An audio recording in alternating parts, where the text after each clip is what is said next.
আলহামদুলিল্লাহ, চলতেছে পবিত্র রবিউল আউয়াল মাস, রহমাতুল আলামিন নবীজির শুভ আগমনের মাস, সম্মানিত মাস। এই সম্মানিত মাসে বিশেষ 4টি জিকির করুন একমাত্র আল্লাহকে খুশি করার জন্য। সব সময় রাসূল সাল্লাল্লাহু আলাইহি ওয়াসাল্লাম এই 4টি জিকির করতেন। সুপ্রদিনী ভাই বোন, শয়তান আপনাকে এই সর্বোত্তম জিকিরগুলো থেকে ধোঁকা দিয়ে গাফেল করে দিবে, মনে রাখবেন। কারণ শয়তান জানে এই জিকির করলে আল্লাহ খুশি হয়ে আপনার জীবনে সকল গুনাহ মাফ করে দিবে। শয়তান বুঝে এই জিকির করলে কপাল খুলে যাবে, ভাগ্য খুলে যাবে ইনশাআল্লাহ আজ্জা ওয়া জাল্লা। তাই শয়তান ধোঁকা দিয়ে থাকে, শয়তানের ধোঁকায় পড়বেন না। আপনি মনোযোগ সহকারে শুনুন এই জিকির সম্পর্কে নবীজি কি সুসংবাদ দিয়েছেন। শুনলে শয়তান আর ধোঁকা দিতে পারবে না ইনশাআল্লাহ আজ্জা ওয়া জাল্লা। সুপ্রদিনী ভাই বোন, প্রথমে রবিউল আউয়াল মাস সম্পর্কে কিতাবে কি রয়েছে মনোযোগ সহকারে শুনুন। রবিউল আউয়াল খুবই ফজিলত ও বরকতের মাস। অধিকাংশ আলেমের মতে রমজানের পরে রবিউল আউয়ালের মর্যাদা, রমজান মাসের মর্যাদা অধিক হওয়ার কারণ এ মাসে কোরআন নাজিল হয়েছে। আর রবিউল আউয়াল মাসের মর্যাদা অধিক হওয়ার কারণ এই মাসে, এই সম্মানিত মাসে নবী করিম সাল্লাল্লাহু আলাইহি ওয়াসাল্লাম পবিত্র মক্কা শরীফে ভূমিষ্ঠ হয়েছেন, আগমন হয়েছেন। এই মাসটি তাৎপর্যপূর্ণ হওয়ার অনেক কারণ রয়েছে। এর প্রথম কারণ হলো বিশ্ব মানবতার মুক্তির দূত নবী করিম সাল্লাল্লাহু আলাইহি ওয়াসাল্লামের পৃথিবীতে আগমন, শুভ আগমন। দ্বিতীয় কারণ হলো এ মাসেই আম্মাজান খাদিজাতুল কুবরা রাদিয়াল্লাহু তাআলা আনহাকে বিয়ে করেন আল্লাহর রাসূল সাল্লাল্লাহু আলাইহি ওয়াসাল্লাম। সুবহানাল্লাহ। সুপ্রিয় দর্শক, তৃতীয় নম্বর কারণ হলো এ মাসেই মুসলমানদের জন্য প্রথম মসজিদ তৈরি করা হয় কুবা নামক স্থানে, এবং এটি ইসলামের ইতিহাসে নির্মিত প্রথম মসজিদ। সুবহানাল্লাহ। চতুর্থ কারণ হলো এ মাসে, এই রবিউল আউয়াল মাসে আল্লাহর রাসূল সাল্লাল্লাহু আলাইহি ওয়াসাল্লাম প্রিয় মাতৃভূমি মক্কা ছেড়ে মদিনায় হিজরত করেন, এবং যেদিন তিনি মদিনায় পৌঁছেন তা ছিল সোমবার 12ই রবিউল আউয়াল। সুবহানাল্লাহ। পঞ্চম নম্বর কারণ হলো এ মাসে বিশ্ব মানবতার মুক্তির দূত হযরত মুহাম্মদ সাল্লাল্লাহু আলাইহি ওয়াসাল্লামের উপর আরোপিত রিসালাতের দায়িত্ব পালন শেষে দিন ইসলাম পূর্ণতার মাধ্যমে নিজের প্রভুর আহ্বানে সাড়া দেন তিনি, অর্থাৎ পরলোক গমন করেন, দুনিয়া ত্যাগ করে দেন। সুবহানাল্লাহ।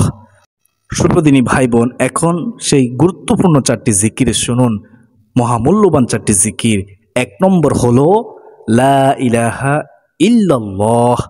লা ইলাহা ইল্লাল্লাহ আর জিকির করা, বেশি বেশি করে এই রবিউল আউয়াল মাসে লা ইলাহা ইল্লাল্লাহ জিকির করা। লা ইলাহা ইল্লাল্লাহ হচ্ছে ইমানের 70টি শাখার মধ্যে সর্বোত্তম, যার কারণে এই কালিমার জিকিরে রয়েছে গুরুত্বপূর্ণ ফজিলত। লা ইলাহা ইল্লাল্লাহ এর জিকিরে গুরুত্বপূর্ণ ফজিলতের কয়েকটি হাদিস তুলে ধরা হলো, শুনলে অবাক হয়ে যাবেন ইনশাআল্লাহ। 1 নম্বর, হযরত জাবির ইবনে আব্দুল্লাহ হতে বর্ণিত রাসূলুল্লাহ সাল্লাল্লাহু আলাইহি ওয়াসাল্লাম বলেছেন, সর্বোত্তম জিকির হচ্ছে লা ইলাহা ইল্লাল্লাহ, এবং সর্বোত্তম দোয়া হলো আলহামদুলিল্লাহ। তিরমিজি শরীফ, ইবনে মাজাহ শরীফ, নাসাই শরীফ, ইবনে হিব্বানের মধ্যে এই অত্র হাদিসটি রয়েছে। সুবহানাল্লাহ। 2 নম্বর হাদিস, হযরত মুআজ রাদিয়াল্লাহু তাআলা আনহু হতে বর্ণিত রাসূলুল্লাহ সাল্লাল্লাহু আলাইহি ওয়াসাল্লাম বলেছেন, যে ব্যক্তি খালেস অন্তরে একনিষ্ঠতার সঙ্গে লা ইলাহা ইল্লাল্লাহ বলবে, এই জিকির করবে, সে জান্নাতে প্রবেশ করবে। সুবহানাল্লাহ। মুসনাদে আহমদ শরীফের হাদিস। 3 নম্বর হাদিস হলো হযরত ইতবান বিন মালিক রাদিয়াল্লাহু তাআলা আনহু হতে বর্ণিত রাসূলুল্লাহ সাল্লাল্লাহু আলাইহি ওয়াসাল্লাম বলেছেন, যে ব্যক্তি একমাত্র আল্লাহকে সন্তুষ্ট করার জন্য লা ইলাহা ইল্লাল্লাহ বলবে, কিয়ামতের দিন সে এমনভাবে উপস্থিত হবে যে তার উপর জাহান্নাম হারাম হয়ে গেছে। সুবহানাল্লাহ। এর চেয়ে সুসংবাদ কি হতে পারে বলুন তো দেখি। বুখারী ও মুসলিম শরীফের হাদিস, মুসনাদে আহমদ শরীফের মধ্যে অত্র হাদিসটি রয়েছে। সুপ্রিয় দর্শক, 4 নম্বর হাদিস শুনুন, হযরত আনাস রাদিয়াল্লাহু তাআলা আনহু হতে বর্ণিত রাসূলুল্লাহ সাল্লাল্লাহু আলাইহি ওয়াসাল্লাম বলেছেন, কিয়ামতের দিন আল্লাহ তাআলা বলবেন, হে মুহাম্মদ সাল্লাল্লাহু আলাইহি ওয়াসাল্লাম, সৃষ্টির মধ্য হতে আপনার উম্মতের মধ্যকার এমন ব্যক্তিকে জান্নাতে প্রবেশ করান যে ব্যক্তি একদিন হলেও ইখলাসের সঙ্গে এ সাক্ষ্য দিয়েছে যে আল্লাহ ছাড়া কোনো ইলাহ নাই এবং সে এর উপর মৃত্যুবরণ করেছে। মুসনাদে আহমদ শরীফের হাদিস। পরিশেষে যে ব্যক্তি সব সময় লা ইলাহা ইল্লাল্লাহ এই সর্বোত্তম জিকির করবে একমাত্র আল্লাহকে খুশি করার জন্য, আল্লাহ তাআলা তাকে ঈমানের সঙ্গে মৃত্যু নসিব করবেন। মৃত্যুর সময় জবানে কালিমা জারি থাকবে সুবহানাল্লাহ। সুপ্রদর্শক, 2 নম্বর জিকির হলো সুবহানাল্লাহ। বেশি বেশি করে এই গুরুত্বপূর্ণ মাসে, সম্মানিত মাসে, রহমাতুল আলামিন নবীজির শুভ আগমনের মাসে এই জিকিরটি বেশি বেশি করে পড়বেন। সুবহানাল্লাহ অর্থাৎ আল্লাহ তাআলা পুত পবিত্র, যা কোরআনের আয়াত দ্বারা সাব্যস্ত। সূরা বাকারা 32 নং আয়াতে আল্লাহর উদ্দেশ্যে ফেরেশতাদের বক্তব্যে তা উঠে এসেছে। সুবহানাল্লাহ এর তাৎপর্য ও ফজিলত এখানে তুলে ধরা হলো, শুনবেন মনোযোগ দিয়ে। তাৎপর্য 1 নম্বর, হযরত আব্দুল্লাহ ইবনে আব্বাস রাদিয়াল্লাহু তাআলা আনহু বর্ণনা করেন, এই বাক্যটির অর্থ হলো আল্লাহ পবিত্র, অর্থাৎ আল্লাহ তাআলা যাবতীয় মন্দ ও সকল প্রকার দোষ ত্রুটি থেকে সম্পূর্ণ পবিত্র। একবার হযরত ওমর রাদিয়াল্লাহু তাআলা আনহু হযরত আলী রাদিয়াল্লাহু তাআলা আনহুর নিকট প্রশ্ন করেছিলেন। কি প্রশ্ন করলেন শুনুন। তিনি প্রশ্ন করলেন, আমরা লা ইলাহা ইল্লাল্লাহু এর অর্থ জানি, এর তাৎপর্য জানি, কিন্তু সুবহানাল্লাহ এর তাৎপর্য কি আমরা জানি না। তখন হযরত আলী রাদিয়াল্লাহু তাআলা আনহু জবাব দিয়েছিলেন, আল্লাহ তাআলা এই বাক্যটি নিজের জন্য পছন্দ করেছেন। তিনি এই বাক্য দ্বারা সন্তুষ্ট হন, খুশি হন ওই বান্দার প্রতি যে বান্দা এই বাক্যটি পড়বে। সুবহানাল্লাহ। এই বাক্যটির জিকির আল্লাহ তাআলার মহান দরবারে অত্যন্ত পছন্দনীয়। সুপ্রদর্শক, হযরত মাইমুন ইবনে মেহরান রহমতুল্লাহি আলাইহি সুবহানাল্লাহের প্রসঙ্গে বলেছেন, এতে আল্লাহ তাআলার তাজিম রয়েছে, সম্মান রয়েছে এবং তার পবিত্রতার বর্ণনা রয়েছে। সুবহানাল্লাহ। সুপ্রদর্শক, হযরত সাদ ইবনে আবি ওয়াক্কাস রাদিয়াল্লাহু তাআলা আনহু বলেন, আমরা রাসূল সাল্লাল্লাহু আলাইহি ওয়াসাল্লামের নিকট ছিলাম। তিনি বললেন, তোমাদের কোনো ব্যক্তি প্রত্যেক দিন 1000 নেকি অর্জন করতে সক্ষম কি? কেউ কি পারবে?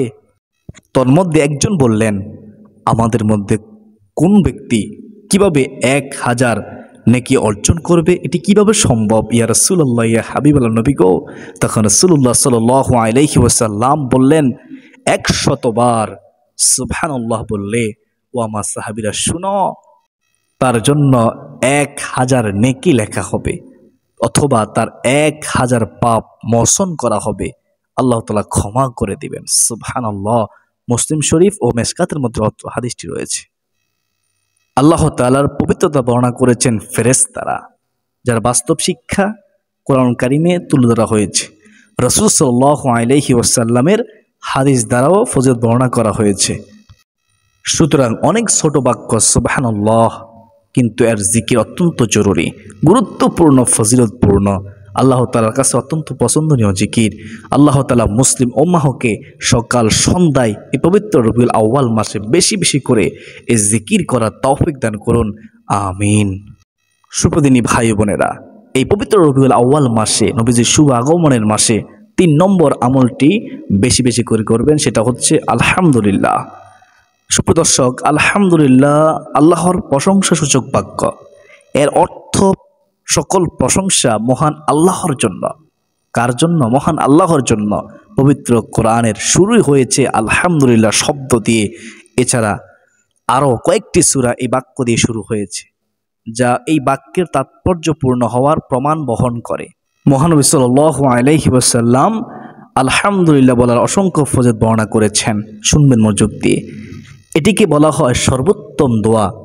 আল্লাহ তাআলার মাহাত্ম্য বর্ণনা ও প্রশংসার জন্য আলহামদুলিল্লাহ এর চেয়ে উত্তম বাক্য আর নেই। মনে রাখবেন, হাদিসে এসেছে নবীজি সাল্লাল্লাহু আলাইহি ওয়াসাল্লাম বলেছেন, লা ইলাহা ইল্লাল্লাহ সর্বোত্তম ফজিলতপূর্ণ বাক্য এবং সর্বোত্তম দোয়া হলো ও আমার উম্মত, সেটা হচ্ছে আলহামদুলিল্লাহ। তিরমিজি শরীফের হাদিস 3383। এক হাদিসে বলা হয়েছে আল্লাহ তাআলা সবচেয়ে বেশি নিজের প্রশংসা পছন্দ করেন, এজন্য তিনি নিজের প্রশংসা করেছেন এবং আমাদেরকেও তার প্রশংসার নির্দেশ দিয়েছেন, আমরা যেন তার প্রশংসা করি। প্রশংসা করলে খুশি হয় কে? আল্লাহ। বুখারী শরীফের হাদিস। নবীজি সাল্লাল্লাহু আলাইহি ওয়াসাল্লাম আরও বলেছেন, আলহামদুলিল্লাহ মিজানকে পূর্ণ করে দেয়। আর সুবহানাল্লাহ, আলহামদুলিল্লাহ শব্দ দুটি আসমান ও জমিনের খালি জায়গা পূর্ণ করে দেয়, পরিপূর্ণ হয়ে যায় নেকি দ্বারা। সুবহানাল্লাহ। সহিহ মুসলিম শরীফের হাদিস, হাদিস নম্বর হচ্ছে 223। সুপ্রদর্শক, আলহামদুলিল্লাহ এর ফজিলত বর্ণনায় নবীজি সাল্লাল্লাহু আলাইহি ওয়াসাল্লাম বলেছেন, যে ব্যক্তি সকাল বিকাল সূর্যোদয়ের আগে ও সূর্যোদয়ের পরে এই দুই সময়ে 100 বার আলহামদুলিল্লাহ বলবে, সে যেন আল্লাহর পথে জিহাদের জন্য 100টি ঘোড়ার ফিটে মুজাহিদ প্রেরণ করল। সুবহানাল্লাহ। অথবা নবীজি বলেন, আল্লাহ রাস্তায় 100টি গাজওয়া বা অভিযানে শরিক হলো। সুবহানাল্লাহ। তিরমিজি শরীফের হাদিস। হাদিসে আরও এসেছে, রাসূলুল্লাহ সাল্লাল্লাহু আলাইহি ওয়াসাল্লাম বলেছেন, যদি আমার কোনো উম্মতকে পুরো দুনিয়া দিয়ে দেওয়া হয় আর সে আলহামদুলিল্লাহ বলে, তাহলে এই শব্দ পুরো দুনিয়া থেকে উত্তম। অর্থাৎ পুরো পৃথিবী পেয়ে যাওয়া এত বড় নিয়ামত নয় যা আলহামদুলিল্লাহ বলার মধ্যে রয়েছে। কারণ এই পৃথিবী একদিন ধ্বংস হয়ে যাবে, কিন্তু আলহামদুলিল্লাহ এর সওয়াব থেকে যাবে। ইবনে মাজাহ শরীফের হাদিস। হাদিসে আরও এসেছে, আল্লাহ তাআলার কাছে প্রিয় বাক্য 4টি। 1 নম্বরে সুবহানাল্লাহ, 2 নম্বরে আলহামদুলিল্লাহ, 3 নম্বরে লা ইলাহা ইল্লাল্লাহ, 4 নম্বরে আল্লাহু আকবার। সুবহানাল্লাহ। সহিহ মুসলিম শরীফের হাদিস, হাদিস নম্বর 2137। অন্যান্য হাদিসে কিতাবের মধ্যে রয়েছে। সুপ্রদর্শক, মূলত আলহামদুলিল্লাহ শব্দটি মুমিনের সফলতার সোপান। কেননা আল্লাহর শুকরিয়া আদায় করার জন্য আলহামদুলিল্লাহ পাঠ করা হয়, আর শুকরিয়া আদায়কারীদেরকে শুধু নিয়ামতের উপরে রাখা হয়। তাদের ব্যাপারে আল্লাহ তাআলা বলেন, যদি তোমরা শুকরিয়া আদায় করো তবে আমি অবশ্যই তোমাদের নিয়ামত বাড়িয়ে দেব, আর যদি তোমরা অকৃতজ্ঞ হও নিশ্চয়ই আমি রব, আমার আযাব বড়ই কঠিন। সূরা ইব্রাহিম আয়াত 7। প্রিয় নবী সাল্লাল্লাহু আলাইহি ওয়াসাল্লাম বলেছেন, যখন তুমি আলহামদুলিল্লাহ বলার মাধ্যমে আল্লাহ তাআলার শুকরিয়া আদায় করবে, তখন আল্লাহ তাআলা নিয়ামতে বরকত দিবেন। খাওয়া দাওয়ার পরে সকল খুশির খবরে, বাথরুমে কাজ সেরে হাসি দিয়ে যে কোনো কাজ কর্মে শেষ করার পরে এবং আল্লাহর অসংখ্য নিয়ামতের কৃতজ্ঞতা স্বরূপ সব সময় আলহামদুলিল্লাহ বলা মুমিনের বৈশিষ্ট্য। এটা হচ্ছে উত্তম একটি গুণ। সুবহানাল্লাহ।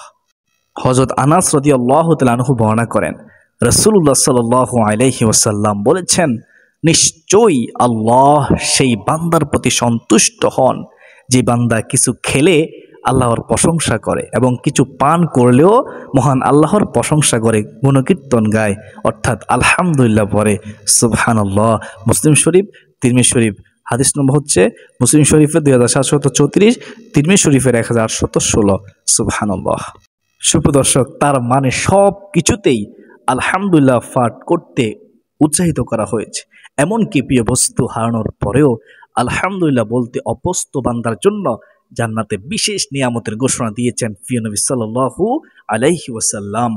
আবু মুসা আশআরী রাদিয়াল্লাহু তাআলা আনহু বর্ণনা করেন, হাদিসে মহানবী সাল্লাল্লাহু আলাইহি ওয়াসাল্লাম ইরশাদ করেছেন, যখন কোনো বান্দার সন্তান মারা যায় তখন মহান আল্লাহ ফেরেশতাদের বলেন, তোমরা আমার বান্দার সন্তানের প্রাণ হরণ করেছ কি? তারা বলেন হ্যাঁ।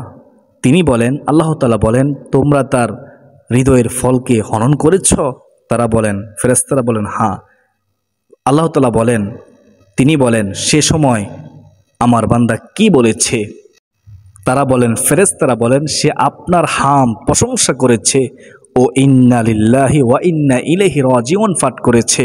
মহান আল্লাহ তাআলা বলেন, আমার সন্তান হারা বান্দার জন্য জান্নাতের মধ্যে একটি গৃহ নির্মাণ করো, আর তার নাম রাখো বাইতুল হামদ, প্রশংসা ভবন। সুবহানাল্লাহ। তিরমিজি শরীফের হাদিস 1021।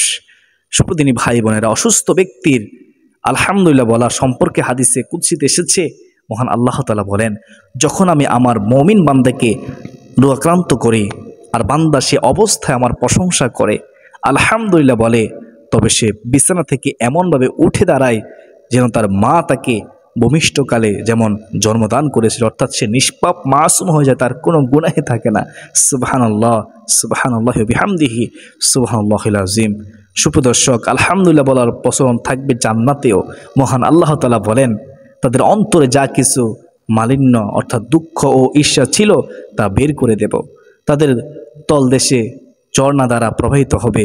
এসব দেখে তারা বলবে, আলহামদুলিল্লাহ, আলহামদুলিল্লাহ, যিনি আমাদের এ পর্যন্ত জান্নাতে পৌঁছিয়েছেন। আমরা কখনো এ পর্যন্ত পৌঁছতে পারতাম না যদি আমাদেরকে আল্লাহ তাআলা না পৌঁছাতেন। সূরা আরাফ আয়াত হচ্ছে 43। আল্লাহ তাআলা আমাদের সবাইকে সুসময়ে দুঃসময়ে বেশি বেশি করে সব সময় মহান মালিকের, মহান রবের আলহামদুলিল্লাহ প্রশংসা পাঠ করার তৌফিক দান করুন। সকলে বলি আমিন। শুভদিনী ভাই বোনেরা, 4 নম্বর জিকির, যে জিকিরটা আপনি এই রবিউল আউয়াল মাসে বেশি বেশি করবেন, সেটা হচ্ছে আল্লাহু আকবার। বেশি বেশি পড়বেন। আল্লাহু আকবার শব্দটি মুমিনের ঈমানের দৃঢ়তা বৃদ্ধি করে, মনের ভিতর থেকে ভয় ভীতি দূর করে। মুমিনের জীবনের শুরু থেকে শেষ পর্যন্ত আল্লাহু আকবার এর প্রভাব তাকে আলোকিত করে রাখে। আল্লাহু আকবার ধ্বনিতে মুমিন সাক্ষ্য দেয় যে তারা সমগ্র জাহানের একমাত্র মালিক, প্রবল পরাক্রমশালী মহান আল্লাহর বরত্ব মনে প্রাণে বিশ্বাস করে। মহান আল্লাহ মানে সত্য উপাস্যের নাম, যিনি সদা বিরাজমান, পূর্ণতার সব গুণাবলীর উৎস। তিনি রব, তিনি স্রষ্টা। আকবার মানে সবচেয়ে বড়। আকবার মানে কি? সবচেয়ে বড়। সৃষ্টিকুলের সব কিছু তার সামনে ছোট। হযরত আলী রাদিয়াল্লাহু তাআলা আনহু বলেন, আল্লাহু আকবার অর্থ হলো যিনি দয়াময়, যিনি মর্যাদায় মহান, যিনি রাজত্বের শ্রেষ্ঠতম সুলতান। তার চেয়ে সম্মানিত কেউ নেই, তার চেয়ে বড় রাজাদিরাজ কেউ নেই। সব ক্ষমতার উৎস একমাত্র তিনি আল্লাহ। সুবহানাল্লাহ। মহান আল্লাহই তার বান্দাদের তার বরত্ব ঘোষণা করা আদেশ করেছেন। পবিত্র কোরআনে ইরশাদ হয়েছে, বড় প্রশংসা আল্লাহরই, যিনি সন্তান গ্রহণ করেননি, তার সার্বভৌমত্বে কোনো অংশীদার নেই। সুবহানাল্লাহ। এবং তিনি দুর্দশাগ্রস্ত হন না, যে কারণে তার অভিভাবকের প্রয়োজন হতে পারে। সুতরাং সসম্ভ্রভাবে তার মাহাত্ম্য ঘোষণা কর। সূরা বনী ইসরাঈল আয়াত হচ্ছে 111। কিছু শব্দ এমন আছে যেগুলো মানুষের গুনাহকে জড়িয়ে দেয়, যার মধ্যে আল্লাহু আকবার অন্যতম। সুবহানাল্লাহ। আনাস ইবনে মালিক রাদিয়াল্লাহু তাআলা আনহু থেকে বর্ণিত, রাসূলুল্লাহ সাল্লাল্লাহু আলাইহি ওয়াসাল্লাম একটি শুকনা পাতাওয়ালা গাছের কাছ দিয়ে যাচ্ছিলেন। তিনি তার লাঠি দিয়ে তাতে আঘাত করলে হঠাৎ পাতাগুলো ঝরে পড়ে। অতঃপর তিনি বলেন, কোনো বান্দা আলহামদুলিল্লাহ, সুবহানাল্লাহ, লা ইলাহা ইল্লাল্লাহ এবং আল্লাহু আকবার যদি এগুলো বলে, সমস্ত প্রশংসা আল্লাহ তাআলার। আল্লাহ তাআলা অতি পবিত্র এবং আল্লাহ তাআলা ছাড়া সত্য কোনো উপাস্য নেই, তিনি অতি মহান বললে, নবীজি বলেন, তা তার গুনাহসমূহ এরূপভাবে ঝরিয়ে দেয় যাবে এ গাছের পাতাসমূহ ঝরে পড়েছে। সুবহানাল্লাহ। তিরমিজি শরীফ হাদিস নম্বর 3533। প্রিয় নবী সাল্লাল্লাহু আলাইহি ওয়াসাল্লামের পছন্দনীয় যে কয়টি বাক্য ছিল তার মধ্যে আল্লাহু আকবার অন্যতম। হযরত আবু হুরায়রা রাদিয়াল্লাহু তাআলা আনহু বলেন, রাসূলুল্লাহ সাল্লাল্লাহু আলাইহি ওয়াসাল্লাম বলেছেন, সুবহানাল্লাহ ওয়ালহামদুলিল্লাহ ওয়া লা ইলাহা ইল্লাল্লাহ আল্লাহু আকবার। এই শব্দগুলো বলা আমার কাছে যেসব জিনিসের উপর সূর্য উদিত হয় তার থেকেও বেশি পছন্দনীয়, উত্তম। সুবহানাল্লাহ। মহান আল্লাহ আমাদের সবাইকে আল্লাহর মাহাত্ম্য ও বরত্ব বর্ণনা করার, প্রশংসা করার তৌফিক দান করুন। আমিন। সুপ্রিয় দর্শক, আমি আশা করি যেহেতু আজকের ভিডিওটি অনেক অনেক গুরুত্বপূর্ণ, তাই ভিডিওটি শেয়ার করে দিবেন ইনশাআল্লাহ, যাতে অপর মুসলমান জানতে পারে, শিখতে পারে। এই 4টি গুরুত্বপূর্ণ জিকির এই রবিউল আউয়াল মাসে বেশি বেশি করতে পারে। আপনার আমলনামা সওয়াব হবে ইনশাআল্লাহ আজ্জা ওয়া জাল্লা। আজকের জন্য পর্যন্ত সকলের সুস্বাস্থ্য কামনা করে বিদায় নিচ্ছি। ওমা আলাইনা ইল্লাল বালাগ। আসসালামু আলাইকুম ওয়া রাহমাতুল্লাহি ওয়া বারাকাতুহু।